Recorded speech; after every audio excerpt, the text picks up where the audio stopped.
রাষ্ট্রপতি চুপ্পু, ক্ষমতায় থাকার কোনো অধিকার নাই। 24 ঘন্টার মধ্যে পদত্যাগ না করেন, গণভবনের পরিস্থিতি হবে বঙ্গভবনে।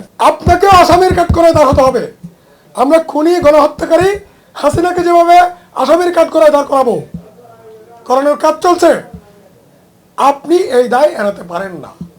আপনাকেও গণহত্যার দায়ে অভিযুক্ত করে যথাযথ মামলা দিয়ে আমরা আপনাকেও শাস্তির আওতায় আনব। যে কোনো মুহূর্তে রাষ্ট্রপতি যে কোনো অঘটন ঘটাতে পারে। আমার প্রশ্ন হলো ডক্টর ইউনূস সাহেবকে, কেন আপনি রাষ্ট্রপতিকে সেই সুযোগ দিবেন? কেন আপনি রাষ্ট্রপতিকে সেই সুযোগ দিচ্ছেন, যেখানে রাষ্ট্রপতিও পালিয়ে যাওয়ার কথা? হাসিনার পরপর রাষ্ট্রপতি পালিয়ে যাওয়ার কথা, রাষ্ট্রপতি গ্রেপ্তার হওয়ার কথা। যেহেতু হাসিনার যে দুর্বৃত্তায়ন, হাসিনার যে দুর্নীতি, হাসিনার যে দুঃশাসন, হাসিনার যে সকল অপকর্ম, সবগুলো আপনি জানেন। আপনার ছায়াতে, রাষ্ট্রপতির ছায়াতে হাসিনার দুঃশাসনগুলো চলেছে। আমাদের মাননীয় মহামান্য প্রেসিডেন্ট চুপ্পু সকল রাষ্ট্রীয় নিয়ম নীতি লঙ্ঘন করে তাকে প্রেসিডেন্ট বানানো হয়েছিল। স্পিকার পদত্যাগ করেছেন, সেই জন্য সবাই খুশি। কিন্তু অনৈতিকভাবে, অনৈতিকতার মডেল প্রেসিডেন্ট চুপ্পুকে প্রেসিডেন্ট বানানো হয়েছিল একটা গণবিপ্লবের পরে, একটা গণ অভ্যুত্থানের পরে। জনবিদ্বেষী ফেসিবাদের প্রধান দোসর মহামান্য রাষ্ট্রপতি চুপ্পু সাহেব এখনো ক্ষমতায় আছেন। আমি ডক্টর ইউনূস সরকারের কাছে জানতে চাই, গণ অভ্যুত্থানের পরে সাধারণত বিপ্লবী সরকার ক্ষমতায় বসে, যদিও বা এটা কি বিপ্লবী সরকার নাকি অন্য কোনো সরকার, সেটা নিয়ে জনগণের কাছে প্রশ্ন আছে। তারপরেও বলতে হয়, গণঅভ্যুত্থান পরবর্তী অন্তর্বর্তী সরকার গঠন হওয়ার পরে কিভাবে চুপ্পু সাহেব ক্ষমতা ধরে রাখেন, সেই প্রশ্নের উত্তর আমাদের মহামান্য উপদেষ্টা ডক্টর ইউনূস সাহেবকে পরিষ্কার করতে হবে, ক্লিয়ার করতে হবে। আমরা যেটা চাই, জনগণ যেটা চাই, ছাত্র জনতা যেটা চাই, ফ্যাসিবাদের কোনো দোসর রাষ্ট্রের কোনো ক্ষমতায় থাকতে পারবে না।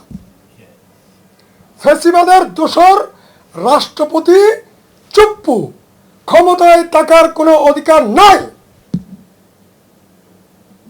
ওনার 24 ঘন্টার মধ্যে ওনার পদত্যাগ করা উচিত।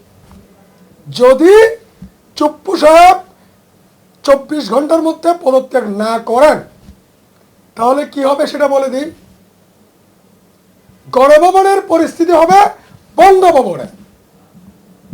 আপনি সসম্মানে পদত্যাগ করবেন, নাকি হাসিনার দোসর হিসেবে, ভারতের দালাল হিসেবে আরেকটা প্রতিবিপ্লব ঘটানোর জন্য আপনি অপচেষ্টা চালিয়ে যাবেন? যদি আপনি পদত্যাগ না করেন, আমরা ছাত্র জনতা মনে করব যে আপনি ফ্যাসিবাদের নায়ক খুনি গণহত্যাকারী শেখ হাসিনার পক্ষে ভারতের পৃষ্ঠপোষকতায় আপনি একটা চূড়ান্ত বিপ্লবকে ব্যাহত করার জন্য এখনো বসে আছেন, কলকাতা যাচ্ছেন। যেহেতু রাষ্ট্রপতির আন্ডারে সেনাবাহিনী, তিনি যে কোনো মুহূর্তে যে কোনো অঘটন ঘটাতে পারে, যে কোনো মুহূর্তে রাষ্ট্রপতি যে কোনো অঘটন ঘটাতে পারে। আমার প্রশ্ন হলো ডক্টর ইউনূস সাহেবকে, কেন আপনি রাষ্ট্রপতিকে সেই সুযোগ দিবেন? কেন আপনি রাষ্ট্রপতিকে সেই সুযোগ দিচ্ছেন, যেখানে রাষ্ট্রপতিও পালিয়ে যাওয়ার কথা, হাসিনার পরপর রাষ্ট্রপতি পালিয়ে যাওয়ার কথা, রাষ্ট্রপতি গ্রেপ্তার হওয়ার কথা। যেহেতু হাসিনার যে দুর্বৃত্তায়ন, হাসিনার যে দুর্নীতি, হাসিনার যে দুঃশাসন, হাসিনার যে সকল অপকর্ম, সবগুলো আপনি জানেন। আপনার ছায়াতে, রাষ্ট্রপতির ছায়াতে হাসিনার দুঃশাসনগুলো চলেছে। সুতরাং আমরা ছাত্র জনতার পক্ষে আপনাকে হুঁশিয়ারি করছি, সাবধান করছি এবং আহ্বান করছি, সসম্মানে রাষ্ট্রপতি পদ ছাড়ুন।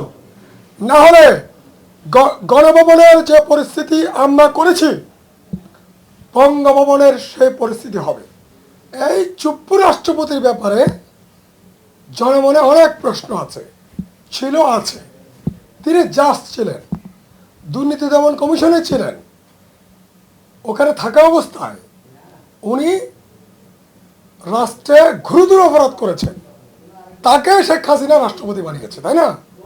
এখন আমরা তো চাই, জনগণ তো চায় যে আপনি রাষ্ট্রপতির পদে না, আপনাকে আমরা লাল ঘরে দেখতে চাই।